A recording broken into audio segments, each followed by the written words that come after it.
우선은 생명과학에 대해서 잠깐 소개를 좀 해드리면 다 아시겠지만요. 생명과학은 지구과학과 함께 가장 많은 아이들이 이제 시험을 보는 과목이죠. 올해 같은 경우는 16만 명 정도, 약 전체 인원의 33% 정도가 신청한 과목이고요.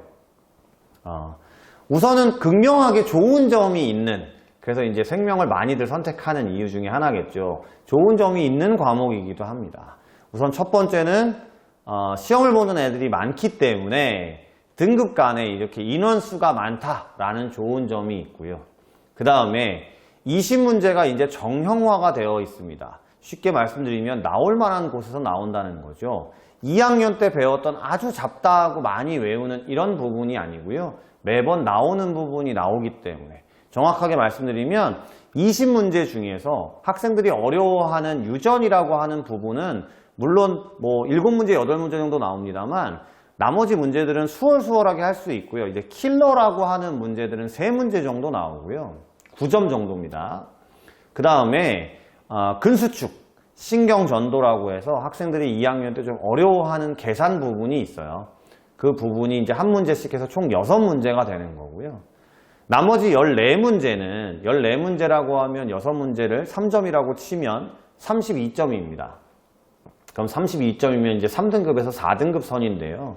나머지 14문제는 제가 쉽다라고 말씀드릴 수는 없습니다. 하지만 계산이 있는 것보다는 어차피 생명과학이라는 과목의 대부분이 인체 내부나 그 다음에 생명체가 살아가는 환경 내에서의 관계성을, 현상을 이해하고 유추하는 부분이다 보니까 나머지 14문제는 제가 고3 아이들이 5월, 6월쯤 됐을 때는요, 14문제는 보통 10분 내에 풀어서 맞출 수 있는 뭐 이런 것들을 요구할 정도로 타 과목에 비해서는 조금 수월할 수 있는 부분들이 있어요. 기본 점수를 깔고 갈 수 있다라고 생각하실 수 있는 겁니다. 대부분의 학생들이 또 그렇게 생각하시기 때문에 선택을 많이 하시게 되는 거고요. 뭐 그런 좋은 점이 있다라고 생각해 주시면 좋을 것 같고요. 나쁜 점이라고 얘기할 수 없지만 조금 안 좋은 점이라고 얘기하면 선택하는 데 있어서 그런 생각들을 많이 갖고 계십니다. 좀 쉽다, 수월하다, 암기하면 된다. 그러다 보니까 계속적으로 뒤로 미루게 되는 거고요. 그러다 보면 뒤에 가서는 이제 그것도 개념이 안 되어 있는데 근수축, 신경전도, 유전 부분도 안 되어 있으면 마음이 급해지죠. 문제를 해석하는 능력이 안 되는 거거든요. 기본 개념이 안 되니까. 그러면 당장 수능 가까워졌을 때 모의고사를 볼 때마다 국어 보고, 영어 보고, 수학 보고, 그 다음에 다른 과탐 보고, 그 다음 생명과학 시험지를 받았을 때 내 멘탈이 유지될 수 있을까라는 것들을 걱정하게 되는 과목이 되기도 합니다. 우선 생명과학의 특성은 이렇게 있다라고 보시면 될 것 같고요. 제가 지금부터 드리는 말씀에 대해서는 뭐 EBS 홈페이지에 들어가시면 관연도 수능의 등급 컷이 나와 있으니까요.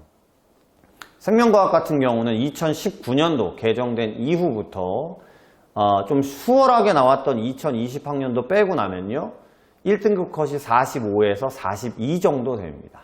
작년, 재작년도는 1등급 컷이 42였고요. 이게 무슨 뜻이냐면 50점 만점이고 한 문제당 3점에서 2점이기 때문에 1등급 컷이 42면 3점짜리 2개, 2점짜리 하나 틀리면 1등급이 된다는 얘기예요.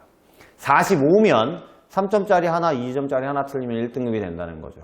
결국 17문제에서 18문제가 1등급 싸움이 된다는 뜻입니다.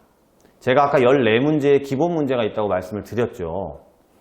그 다음에 2등급 같은 경우는요, 41에서 39 이렇게 됩니다.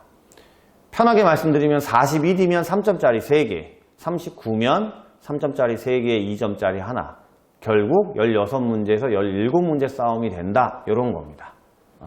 이렇게 수치만 보고 나면 그럼 기본 문제 14개 쉽게 맞고 두세 개 더 맞으면 2등급, 두세 개 더 맞으면 1등급 이런 거겠네. 이렇게 생각하시기 때문에 인원수가 많이 모이는 거라고 생각하시면 될 것 같아요.